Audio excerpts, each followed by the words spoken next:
Welcome to the Teaching Multilingual Learners podcast. This podcast celebrates teachers who answer the calling to serve multilingual students and their families. I am so excited to have Dr. Margo Gottlieb and Dr. Gisela Ernst-Slavit on the podcast. Margo, you were the first person on my podcast to grace it. And when you wrote about you have another book, I was like, yes. And you have Gisela on, and I was like, yes, come on anytime. If you want to be on the podcast, you have a receptive audience waiting to hear from you. So congratulations on your newest Core Women book. You and just like Andrea Hawkinsfeld continue to be so productive. And she said that it's like all through collaboration. So I know the collaboration that you and Gisela have is that's why it's productive as well. Your new book is called Academic Languaging. Ooh, a hyphenate, like that's like the italics on the ing. Engaging multilingual learners in content area learning. Congratulations on your book. Would you tell me the seed of this book? Every book has a seed. What was the seed for this book? Before we plant our seed, let me just say thank you, Tan, for the invitation, to keep an open invitation to us that we will take advantage of. And we appreciate. You are so generous in your time and interest. Let me just start by saying Gisela and my partnership goes back over, oh gosh, more than a decade, probably close to two. We've worked very closely together. We have written a single book. We've edited a series of 7 books. We started off by looking at academic language. And then over time, this whole concept has evolved. And in some ways, it got distorted. So we've moved towards academic languaging because as a shift in mindset for all educators, they seem to be ensconced in this one way of thinking. And we want them to really accept learning as an expression of our multilingual learners' entire lived experiences. And that means that teachers need to embrace learning as dynamic and flexible. And it's not confined to one place. And we'll talk about that in a little bit. We want to be able to empower students to make sure that they have opportunities to use the language of their own choice, that we encourage their active engagement in pursuing their personal goals, and build student confidence and agency so they take ownership. In other words, we're making languaging part of who our multilingual learners are, not something we do to them. And that's the big change. So to elaborate just a little bit, when we say our students' lived experiences, it isn't that it's confined to schooling. It's inside and out of school. We bring in what happens in their home, their languages, their cultures, their interactions, what happens in the community, how they interact with others. It also entails gaining and using information in all these places, using it in a variety of ways. It's just not prescriptive that they have the say. They have the access and opportunity to do that exploration. So even at home, think about our multilingual learners. They're being exposed to multiple perspectives, multiple languages, multiple traditions, and that should be brought into the school context. And oftentimes it is not. Around the community, we know that the students gain funds of knowledge, not only from family members, but from others with whom they interact, to make it more visible within the school. That's what family engagement it is. It isn't inviting students and families, it's having the families do the invitations to offer their expertise. And also think about all kinds of other ways in which our multilingual learners can become more visible, that they can be more collaborative, that they are social human beings, and they're interactive. So academic language often was distilled to a set of vocabulary words, unfortunately, not always. And we want to expand that horizon. We want to enhance the meaning of academic language to academic languaging. So the students, in fact, can pursue new situations with their own creativity, that they're active, it's flexible, it's adaptable, it's not prescriptive, and they have many opportunities to co-construct meaning. It isn't provided to them, but they are in the active mode of doing the creating. So one of the examples, you're always asking for examples.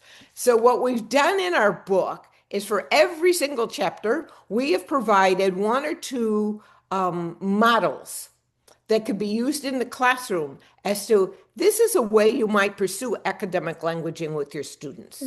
And we start off with one, and I have it with me, that we call Chicano Park. So in essence, it brings in, at least to the Hispanic students, we realize there's a myriad of multilingual languages, cultures, and our students are coming from all over the world. But we have to admit that, in fact, Latinos comprise the majority. So let me just share with you just a little part of this story. And we urge people to go and download it because it's very powerful. So here it goes. It's called Chicano Park. The Birth of a Park is a story of a barrio tragedy transformed into triumph. It is a history of the Chicano Mexicano people struggling to reclaim their heritage and right to self-determination. The park is where history is enshrined in monumental murals. It is where we keep making history as we fight to preserve and defend a small piece of our Aztlán in el barrio Logan. So, what do you detect here? Why do we say that this is a model? Because it represents translanguaging as something that's actionable. This author was engaged in that fight. It is a true story. And Chicano Park happens to be, I went to visit it in San Diego. And it's under the train, under ay, carretera, the big road there, and these pillars and these beautiful murals. And he goes on to explain the history. But as you can detect, he uses translanguaging very authentically. It's part of the flow of the language. It's based on a cause that he is dedicated to. It isn't something abstract to this person. He is recounting in very precise language. I would say beautiful language. He's defending the whole existence of the park, how it came to be. And he articulates it. So he is transforming himself. And you can see that action.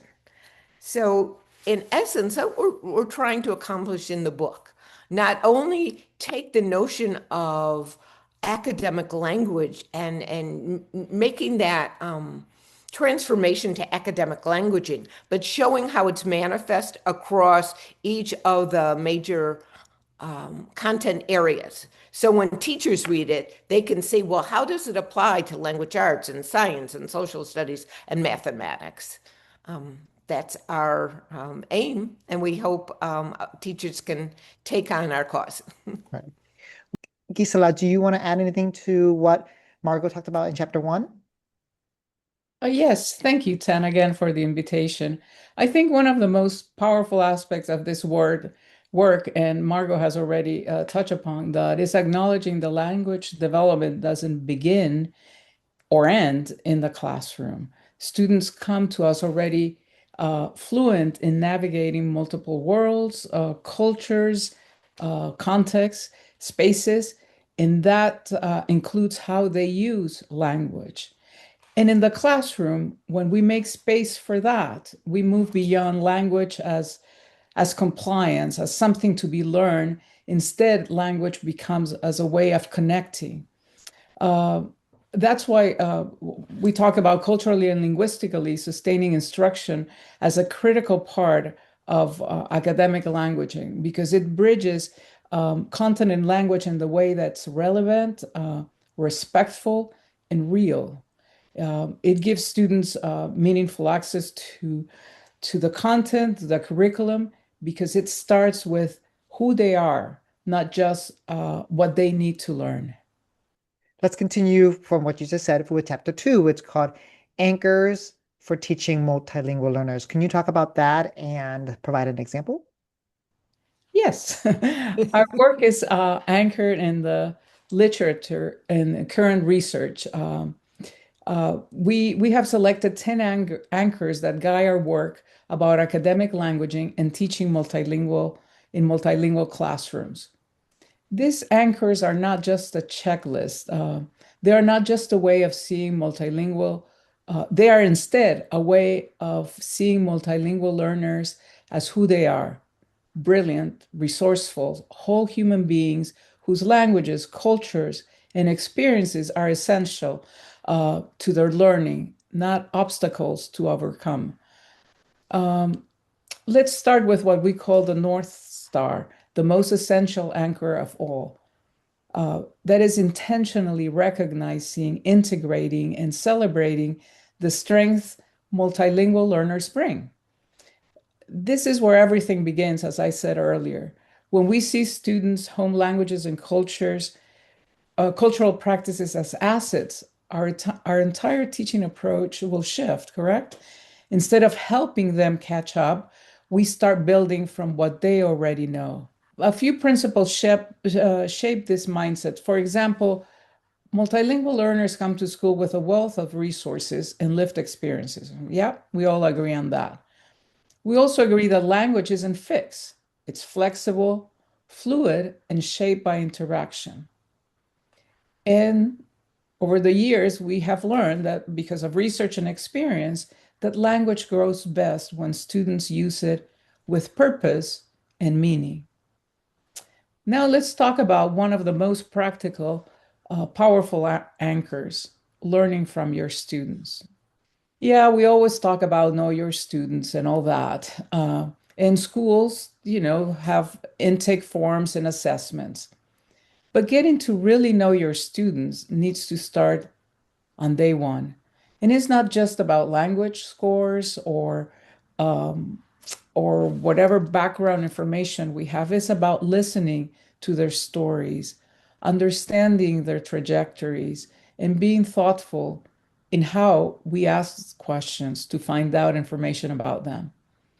Let me share a quick example, Tan, here. In the Pacific Northwest, we have had many students who speak Russian, but not all of them come from Russia.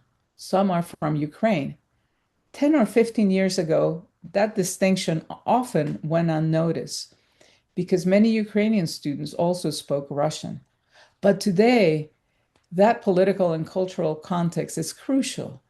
So when we ask with care, and we have to listen closely without assuming who our students are, because their stories might be more complicated than what we think about them. Knowing your students also means learning about their interests and prior schooling.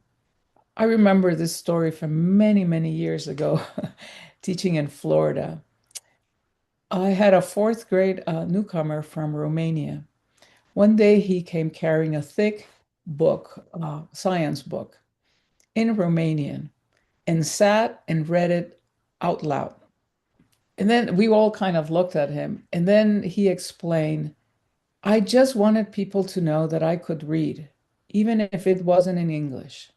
That moment really stuck with me.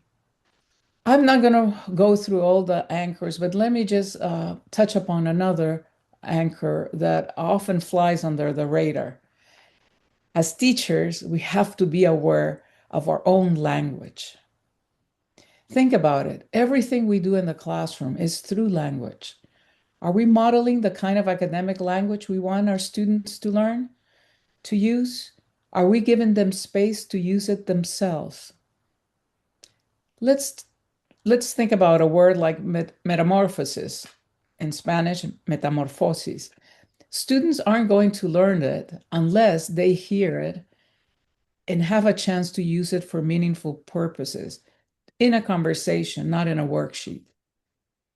One of my favorite assignments for my college students involved having them record themselves while they are teaching, just a short, not nothing. Then I would ask them to go and watch their videos. And I said, pour yourself a cup of tea, close the doors, sit down calmly and watch your video. And then notice how you use language. How are you asking questions? Are you always focusing on the same students to answer your questions? Do you start asking a question and then rephrase it so by the end, it's a completely different question? How much wait time are you allowing your students before they answer a question? How much space are you giving them to talk? And so my students really were shocked at first with the assignment, but then appreciated that they learned a lot because they were being able to see how they were using language and what opportunities they were giving to their students. Closely connected to this anchor about being aware of the language we use is making language visible for our students.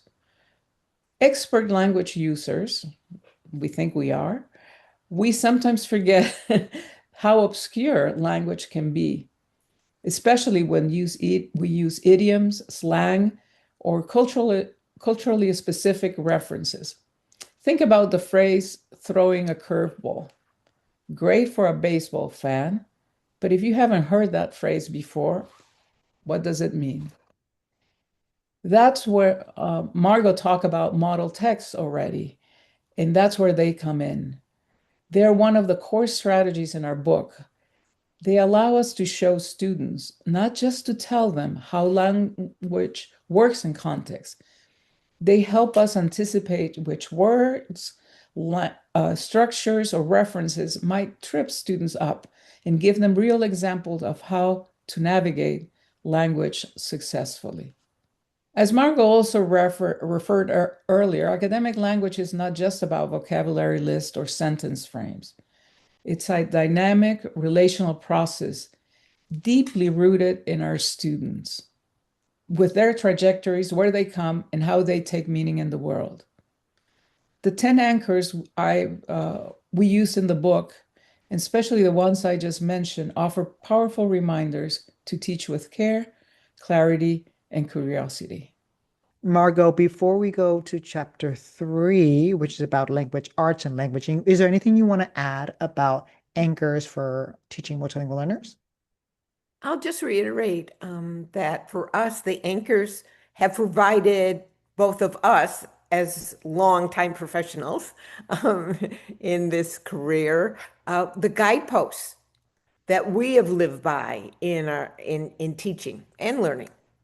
And so we wanted to share it with you. Not only are they anchors for the book, they're anchors for teaching and learning.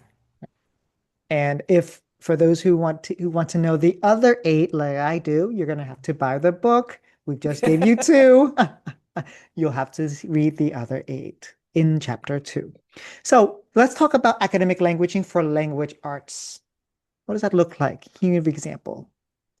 So in the language arts classroom, multilingual learners are engaging in academic languaging in multiple ways, and it's more complex in this subject area than any others because there's a very strong correlation between language development and language arts, and often the two get entangled. And as language teachers, we have to persevere. We have to show the world that language development is a bona fide career path, and that our language learners need to be exposed to language arts, but not at the expense of their own language development. And they're going to come together. There's no doubt about it, especially at the high ends of English language proficiency or any language proficiency. There seems to be a clouding of these two concepts. But think about all that is unique to language development and how we can capitalize on that in the language arts classroom and not the other way around. We don't want language arts to dominate over language development. The two are of equal importance in multilingual education. And I'm thinking about what we can do as language teachers to accentuate what our language learners can do in the language arts classroom. And some of the things that we have highlighted in the book is, first of all, to help our students become much more metalinguistically aware.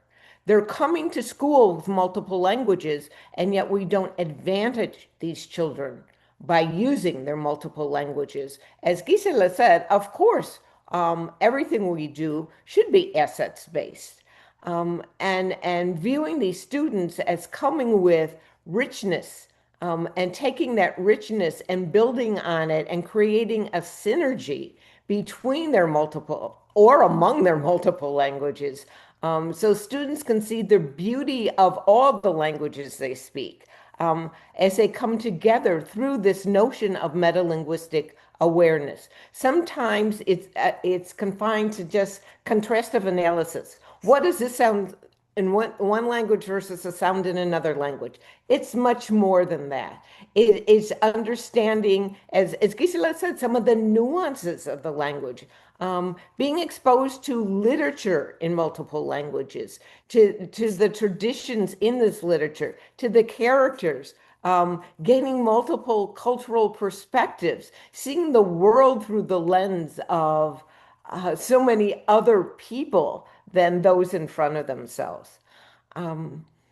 Additionally, we have to think about metacultural awareness. That's something else our children are bringing to school. They're much more aware of being exposed to more than one culture. They are, in fact, always engaged in transculturalism or the exchange between or among cultures. They're living one at home, and it's no matter who the child is, multilingual or not, the culture of home is not the culture of school. And as Gisela said before, we've got to really capitalize on the strengths our children are, in fact, have as kind of the bedrock of where our children need to go. And again, that's the part of academic languaging that we want to accentuate. The other thing we touched on, and it's a thread throughout the book, is this notion of translanguaging. Giving the children the freedom to translanguage. And in the language arts classroom in particular, it's being able to see translanguaging as a means of enhancing their own oral and written communication. It isn't a substitute. It is an enrichment. And teachers need to come to see that. The other thing, when we talk about academic languaging and language arts, how we can support our multilingual learners as active participants as they view themselves as actors, how they can take on positive identities, because oftentimes in school they can't relate to what's in the book necessarily. But they can bring books from school to school. They can bring the oral language, stories that they hear from their grandparents or from their families or their brothers and sisters, some of the social media they've been exposed to, the gaming. There's so much more to language arts than what's confined to schooling. And we really need to think about that as they're growing positive identities. It's so critical. They have to see the relevance of what they're bringing. So, what we try to elucidate in this chapter is something that was brought to our attention over 2 decades ago. And it was a seminal piece that was written by 10 scholars at the time. It was called the New London Group. And they brought in this new idea called multiliteracies. And the first time I read the article, I was just amazed because to me it seems so relevant, and yet it's written in 1996. They asked the teachers to think about and place themselves in the world in which they live, not in the schoolroom. And what's impacting themselves, what I find so much more important today than even 20 years ago, is that literacy is just not a single monolithic kind of entity, but it's multifaceted based on social practices, and it's shaped by different contexts and participants and technologies, with emphasis on technologies. So, what the New London Group has brought to the educational community is two things. One is acknowledging the hypergrowth of multilingual learners across the globe, not only in the US, but it's happening in every single country. Germany has taken in tremendous numbers of Turkish students. If you go to London, you will see Iranian students. You will see students from the many students from the Middle East. So we've always been, quote, the melting pot here in the US, but every single country has been part of this mass explosion of multilingualism, and we rarely acknowledge it. That's the first part. The second part is seeing how multiliteracies have impacted our lives. Just think about AI. I would say 2 years ago, no one has even heard of it, used it, or some abstract thing. And now that's the first thing people do. Oh my gosh, I have to confirm what I know through AI. And our students are coming to school with those technologies, and we haven't really taken advantage of their knowledge base. It's so much further developed than mine, I could tell you that, when it comes to technologies. And we have to be very careful about that. But multiliteracies are used as communication tools. So think about so AI literacy, it's come into place here. There is digital literacies. There are multicultural literacies. There's financial literacy. Think about the literacy we need to gain. It isn't just in one little classroom, it's throughout life. And I think all of us need to take that into account. And that's what we're trying to do. One other thing that we might talk about is what taking that technology and making it more meaningful, more purposeful for multilingual learners. They're coming with probably, a lot of understanding of the notion of how to use different platforms, how to manipulate data on the computer, how to take a computer screen doesn't look exactly like a text. And they can sit there and manipulate it so much faster than I can, take that knowledge and apply it. So, how can we encourage that? Purposeful online multilingual discussion groups we can form. Think about tutors. They don't have to be confined to just, the child who's sitting next to you. It can be a half a globe away. So I think that's what we have to think about, thinking about our multilingual learners, multiple languages, how to promote this collaboration in language arts classrooms. And so we bring in global perspectives to make them global citizens. To sum it up, you're saying, how can we create collaboration through language in language arts? Yes, and it's more than collaboration. It's camaraderie, it's community, all those C words. Gisela, you want to add anything to languaging, academic languaging and language arts? Just have one C word, connections. Good. And let me add another one C word. It's about the connection through the community and bringing the community into the school. Because as you said in chapter 1, academic languaging is not just location based in a school. It's how students show up in the community and bringing that community into the school through their language. Yeah. I'll just add one little thing since you mentioned that, Tan, is this whole notion of place-based learning.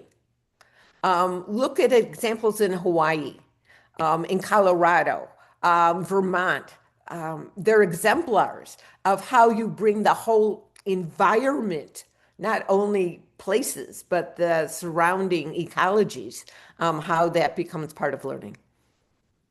And definitely in Hawaii, when I was in Hawaii, the teachers would say aloha and not just hello, and they would say ma maha mahalo nui as like thank you very much, and like they would end their emails with that, and they would start with aloha in their emails. I'm like, oh, this is truly teachers are living the like, Chinese languaging experience where they're bringing Hawaiian into Hawaiian schools that are public. It's fascinating. Let's learn more fascinating things about academic languaging with mathematics. All right. So before I get into academic languaging um, in the mathematics classroom, let me start with a question. Is math really a universal language? You have probably heard this phrase before. Math is the same everywhere. But the reality is it's not quite that simple. Yes, there are shared ideas across number systems around the world. But once we dig into how math is actually taught, spoken about, and used in classrooms, it becomes clear that math is far from universal, especially for multilingual learners. Let me just give you a few quick examples. In some languages, decimals are written with commas instead of periods. Division is laid out differently depending on the country. What looks perfectly normal in one classroom might seem totally unfamiliar in another. Students from other countries might be used to the metric system. So when we ask them to calculate in inches and pounds, that adds another layer of confusion. In European languages, fractions like 2/3 are read from top to bottom, focusing first on the numerator. And Tan, correct me if I'm wrong, in many Asian languages, the order is reversed, reading the denominator first, emphasizing the whole before the part. Makes sense, correct? So now let's go back to what does academic languaging actually look like in the mathematics classroom? Well, learning math isn't just about numbers and formulas. It's also about understanding and using language. To really grasp math concepts and explain their thinking, students need to work across the four key dimensions of language that we discuss throughout the book: discourse, sentences, words and phrases, and symbols. Discourse refers to the broader structure of how ideas are organized and communicated. In math, you say discourse. Well, discourse shows up in explanations, proofs, definitions, and in those word problems that are used since kindergarten. Discourse is both written and spoken, and it plays a big role in how students make sense of and talk about mathematical ideas. Let's keep zooming in a little bit more. Just like sentences in English have a verb and they show a complete thought, like, for example, the house is green, a mathematical sentence does something very similar. If we think about x equals 3y, the equal sign here is your verb. And just like in any language, math sentences can get really tricky. Think about prepositions. Phrases like the temperature fell by 8 degrees or the temperature fell to 8 degrees. Small words, big difference. Or compare terms like greater than or less than, which carry a lot of weight in math reasoning. And then there are words that students hear every day: column, pi, net, mean, but that take a completely different meaning in a math context. I remember observing a fourth grade class where the teacher was introducing measures of central tendency. When the teacher got to the word mean, she paused and asked the students if she meant something who was mean, someone who was mean, and made a face. Uh, then she said, "That's not what I mean, right?" It was a quick moment, but very powerful. Later, when we were talking about her teaching, I mentioned that was so clever how you clarified all three meanings of mean. Mean as a mathematical term, mean as being mean, and meaning as of the word. And she said, "Oh, I just thought I clarified two meanings, not the third one." uh, Finally, our fourth dimension are symbols, correct? And symbols are key to mathematics. Without symbols, explaining even a simple equation in words would take forever, several paragraphs. So when we talk about academic languaging in math, we are talking about helping students understand how all of these dimensions, discourse, sentences, vocabulary, and symbols work together. But making these layers of mathematical language visible and accessible, we are not just helping students learn math, we're helping them use math to communicate, to reason, and to fully participate in the learning. So, Tan, you want example. So here is a brief example of a story problem or word problem. As I said, those are being used throughout K through 12. You might recognize this. If a train travels at 50 miles per hour, how far does it travel in 150 minutes? Sounds straightforward, right? But let's break it up here, break it down. Per hour is a phrase that may not make sense right away.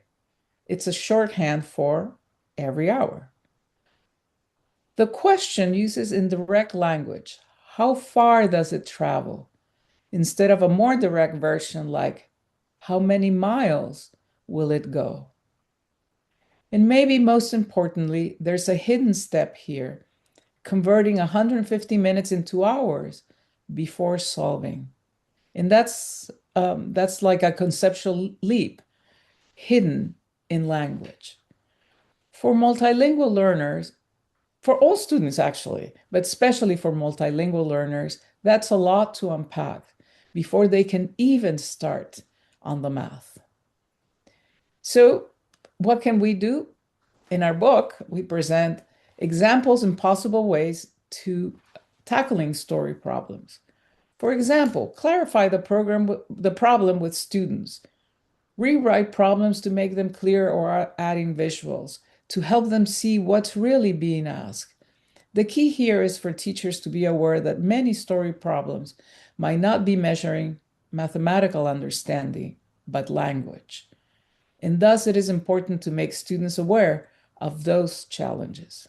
Just looking at breaking down that math example of the word problem of train, if students don't know those specific words, it doesn't become a math problem, it becomes a reading problem. Yeah. And that's why when people say, oh my goodness, math is math everywhere. Yes, math is math everywhere, but academic language in math needs to be taught explicitly. Perfect. Thank you. Margo, do you want to add anything about languaging and mathematics? Well, I'll add one word. They need to be taught explicitly together. Yes. Do you want to say more about that? In our book, part of academic languaging is coupling language and content, seeing the integration of the two, that you can't pull them apart necessarily. That, you can think of many analogy. However, I would think that most teachers understand now that content and language are integral to deep understanding. And in fact, it's more challenging to try to separate the two. And that's what we did for years and years. I mean, is think about language as its own entity, and it was divorced from content. Content was only the concepts and the skills, and that wasn't illuminated through language. And then people gradually came to understand, yeah, learning is both contingent on language and content. Yeah, if you don't know the language, you don't understand the content, but you need the content to talk to you to express your language. And it's all within a specific context that isn't isolated. Let's look at language, academic languaging for social studies. Okay, Geese, I think you are Oh, up. that's me again. Okay. So let's start with the big picture of about social studies. Social studies is one of the most linguistically demanding content areas. Think about it. Students are navigating a mix of history, civics, geography, and economics, and you can also add, you know, psychology, et cetera, et cetera, et cetera. Each of these uh, content areas, each of these disciplines has its own way of using language, its own text, and sometimes even its own logic. But the challenge isn't just about the content, it's also about the language. Social studies is packed with abstract vocabulary, complex grammar, symbolic references like national pride, and dense uh, texts that come in all forms: editorials, timeline, charts, photo essays, podcasts, even primary sources written centuries ago. It is no wonder that multilingual students feel overwhelmed sometimes in the social studies classroom. So, how do we address this in our book?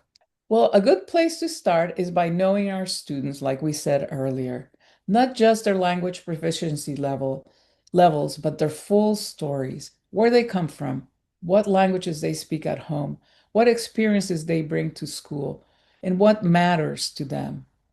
Understanding students this way would shape not just how we teach, but what we teach. There is a great quote from Yoder and his colleagues that really sums this up. They say that the presence of multilingual students in a classroom should impact what is being taught in addition to how it is being taught. And I think that really gets to the heart of it. That leads me to academic languaging. Instead of delivering content, just delivering content, educators need to create spaces for students to interact with the content through meaningful use of language. That means modeling how academic language works, showing how different texts are built, and giving students chances to use all of their linguistic resources in meaningful ways. It's not just about memorizing terms or grammatical structure. It's about helping students use language to think, to question, to communicate, to connect. When we connect content, that's what Margo was talking about in language, to what students know and care about, it's transformative. It changes the game. I'll give you a quick example because Tan likes examples. There was a fifth grader who was very quiet in class. She rarely spoke, and then when she did, it was barely above a whisper. But when they did a project on landforms, she built these incredible structures in Minecraft. And not only did she build them, but when it came to her turn to show what she had done, she narrated a full slideshow explaining what she had done. Clear voice, very proud. Then the next day she was still quiet. But in that moment, she was so proud about her job, her work. That moment unlocked something. She was excited, confident, and fully engaged. It showed how tapping into students' interests can open the door for both content and language learning. She had a choice, and then it changed completely the game. Uh, to summarize, here are a few things to keep in mind. First, social studies is linguistically rich and complex, which makes it challenging, but is also full of opportunity for multilingual learners. Remember, they have a bigger vision of what the world is. They have already experienced different lives, different spaces, different languages, different culture, different costumes.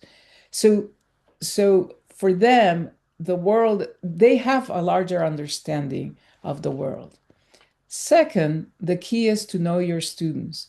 Connect instruction to their lives, their languages, and their communities. Third, Remember, be aware of your own language, model academic language, and engage students in meaningful languaging. Don't just give them the content, give them the tools to talk and think about it.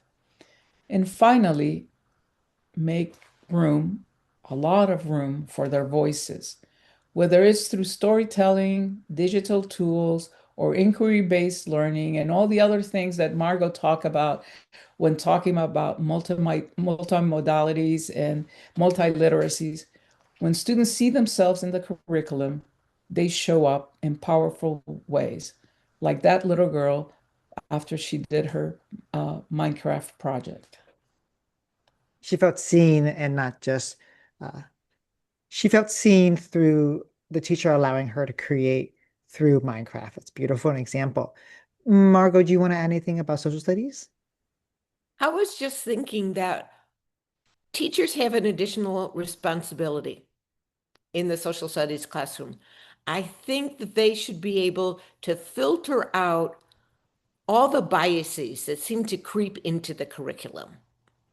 To take this monolingual, monolithic view and make it heteroglossic, to bring in this multilingualism and multiculturalism and multiple histories. But not only that, to take some of the nuances that are so much a part of, quote, American history, like westward expansion. What is that? And whose perspective is it? And dissect it with the students so they are able to detect some of the biases. Or the Underground Railroad, it didn't go underground.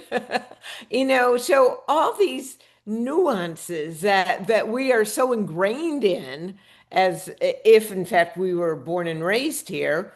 Gisela was off in Peru, so she may have not encountered some of these, idiosyncrasies that I had to become, skeptical about, so to say. And I would say that that's very important for teachers in social studies to have students understand that their perspective is just as important of what might be on that written page, that the written page isn't more powerful than theirs. Right. Because the people who win wars and gain power, they usually write narratives for their side of history. And it's a wonderful way to say, oh, students, let's analyze the perspective here. Why are we calling it westward expansion? Interesting. Well, the interesting thing is, when I was in Vietnam, it's not the Vietnam War over there. They consider it an American war. Yeah, That's, to me, that's much more of a truism than our perspective. exactly. They call it the War of American Aggression. So, If I may add, Tan, one more example following your conversation here. You know, in the US, we talk about the 13 colonies with pride, with recognition of their value.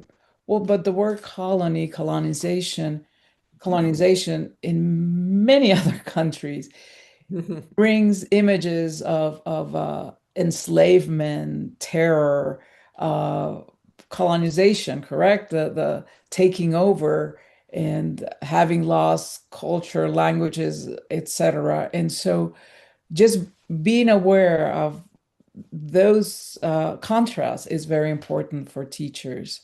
oh, great. Your book is going to be banned from teachers' books. This is great. Oh, great. Those Don't, examples weren't in the book. We just came up with them right now. and it's okay. If people ban books, it's okay because you still write them and you still stand by what's right. Let's talk about academic languaging for science.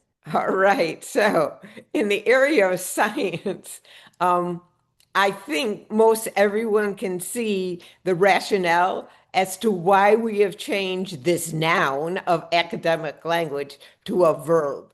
Because more so than any other content area, some of the standards that are anchoring the science curriculum are actionable. That's the whole point of NGSS. And so our intent is basically that of the science community is we want to give language back to the students because they are the language users.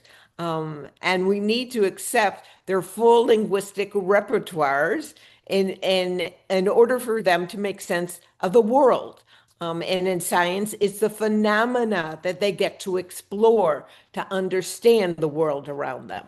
And hopefully, as Gisela said, that there comes pride in that learning because they are the discoverers, they are the astronomers, they are the scientists that are pursuing answers to their own questions. So the science classroom, we see that integration very much so of language and content, which has been a theme throughout the book. So let's think about taking that world phenomena and allowing students to design models, to design problems that's relevant to their communities and lives. How can we do that? It's so easy in the science classroom. And even if you're living in a remote area, you have access to the internet. And in today's age, it's just incredible what's available to any Google Classroom. Think about how you may take a virtual field trip or explore a museum or look at Google Earth and look what you can uncover, even through video tours. So, for example, you can be an astronaut going to a space station and you might get hungry. So, what kind of food might you unearth?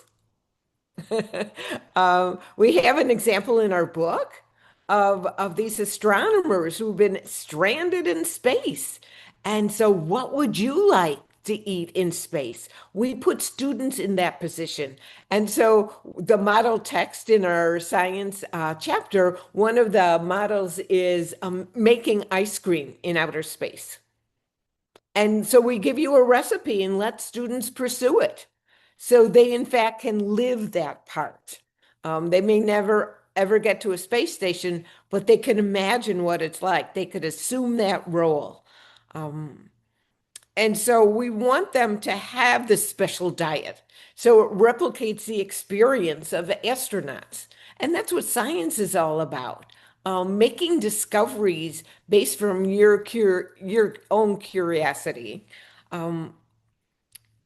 So I went back because we didn't have it in our book. We had that experience in the mind, and I go, how is this representative of a science standard? Because we know that's the backbone still of teaching and learning, and it should be, because it gives us some positionality, where to begin. And so I found it. It's NGSS for grade level 5. Students are to conduct an investigation to determine whether the mixing of two or more substances results in new substances. And if you follow this recipe, it's a physical change. You take some ice and you take some powder and you put it together and bingo, it changes into something that resembles ice cream, but it's freezable. And so we really try to promote in the science classroom that students can constantly engage in questioning the world, of investigating these phenomena and making sense from it. And interesting, if you do go exploring into standards, which I'm pretty acclimated to, the language has become integrated into the science standards. So if you can't go through a grade level without encountering argumentation or giving explanations, explaining the how and why they're doing something and and doing it physically. So as Gisela said, we're bringing in these multimodalities. Not only do you read it, you see it, you touch it, you feel it, you're using gestures, as I tend to do, to relate information. And so all that comes into play. You look at the universal design for learning, UDL, not only is it applicable for students with potential, disabilities or exceptionalities, that is just as useful because it makes language more accessible. It makes meaning more opportunistic. It enables our students to gain the larger picture of what science is all about. I do have one little piece that I would like to add about um, the language for science. When we are reading scientific reports, those are very short, brief, use big words, detached language, passive voice, and that is that is so contrary to the way scientists engage with science. We have several friends who are scientists who have labs at the university, and they're so passionate about what they are doing, their projects, and they talk about it with passion, even though we sometimes don't understand what they're saying. But this is a contrast, correct, between how scientists do science and how they present their work. And sometimes in classroom, we want students to write like scientists, but we forget that they have to be engaged and passionate about it before they can report on what they have done. Well, look how much we've talked about what academic languaging is. Then we talked about really clear examples for language arts, math, social studies, and science. Let's come full circle to talk about the last chapter, which is about taking a dynamic stance. Academic languaging for multilingual learners and educators. Like, what is your farewell message in this chapter for teachers and school districts? I'm going to start tackling this, and then I'm sure Margo can add a lot more stuff. So, so our book and what we're talking today is about a powerful shift, correct? Moving from academic language to academic languaging. And this idea didn't come out of nowhere. It's been shaped by what we see happening every day in classrooms, in community, in the lives of students. And more, we have come to believe that this shift isn't just helpful, it's necessary. So, why academic language? We're living in a time where literacy is no longer just about reading and writing, it's about multiliteracies, visuals, sound, gestures, movements, and translanguaging, using all your languages to make meaning. Add to that the steady growth of dual language programs across the country in the world, and a growing focus on student agency. And it's clear multilingual learners need more than just rules and vocabulary lists. They need a voice, they need flexibility, they need language that lets them move, adapt, create, and participate. That's why we are pushing, literally, for academic languaging, an active, student driven way of using language to think, communicate, and engage with content. Throughout our book and throughout this podcast, we have invited you to make a mindset shift, to look at your teaching not as a balancing act between content and language, but as an opportunity to bring them together. And more importantly, to ask, how can multilingual learners take ownership of their language choices within your content area? Here's the thing, correct? Language isn't just something students learned, it's something they do. When we focus on what to do with language rather than just what it is, we are moving from academic language to academic languaging. And in that move, and in that transition, we begin to see language not as a static list of terms, but as something fluid, expressive, and full of potential. I could keep talking for a long time about this. Um, but in shifting from language to languaging as a verb, it matters. It matters a lot. Um, because when we stop seeing languages of something that is fixed and rigid, something that students need to get right. We open a space for students to experiment, to try, to revise, to engage, to bring their identities. Um, we meet them where they are, drawing from what they already know from home, community, and previous schooling, and we invite them to shape their learning in ways that are theirs, not just what the curriculum says. And here's where things get really exciting. When we make room for this kind of languaging, we are not just changing how students learn, we are changing who holds the power in the classroom. Margo, you want to add anything else to that? I thought that was brilliant, Gisela. So, I'm just, and we have thought long, hard, and deeply about this topic. You can see that we are very passionate about languaging. Meryl Swain years ago introduced this term. It isn't unique to us necessarily. I think it was in 1986 that she's talking about languaging. But somehow we spent 2 decades just trying to define what's academic language and what isn't, and we said it's time to move on.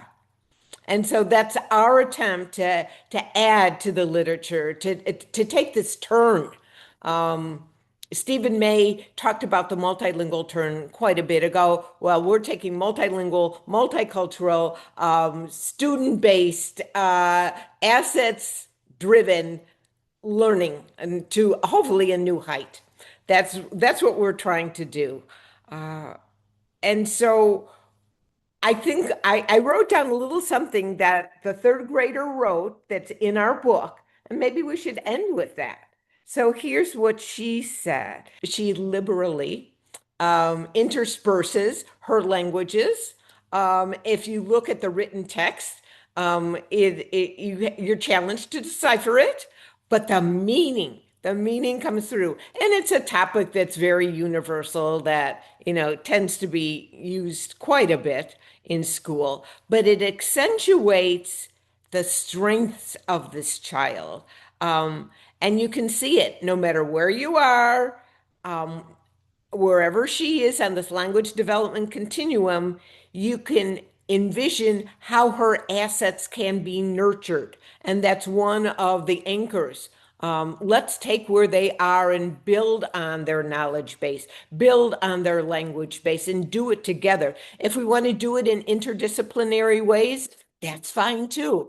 Even though we have, chapters devoted to content areas, we also encourage collaborations between and among content teachers to come up with themes that are applicable in broad ways. So here's what she says. It's about spring.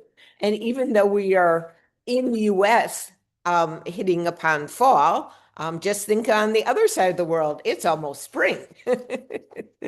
So, some adults get spring vacation, but we do. A veces, when I get a spring vacation and it is warm outside, I ask me mama if I can go out to the park. Sometimes it's warm and she says yes. And if it is cold, she says no. She says, no, porque hace frío. When the leaves start to grow and the trees grow, then it's spring here. Gracias. And so Gisela and I say, gracias, thank you. It's been a pleasure and a privilege to be with you today, Tan, and to really take time to explain academic languaging, what it's all about, why we think it's important, and how our multilingual learners and their teachers can benefit from it. Well, then I would send that back and say, muchas gracias a ti para darnos una return of bringing back to a term that has already been shared, pero ahora, that you are now giving it new life with your book and centering it around multilinguals. Maybe this will be, while this term has not been kind of been lost, you're bringing it back. And now we will hopefully see in the literature, in our work with students, that's not just about academic language, social language, picks and calps, but it's like let's think about the languaging that students are doing, the academic languaging. And you have provided a North Star with that with your book. So muchas gracias. Thank you. It's been a pleasure. Thank you so much. Thank you for listening. Be safe and be rooted in peace. It's your turn to play traffic light teaching. Tweet at me either your red, yellow, or green light from this particular episode.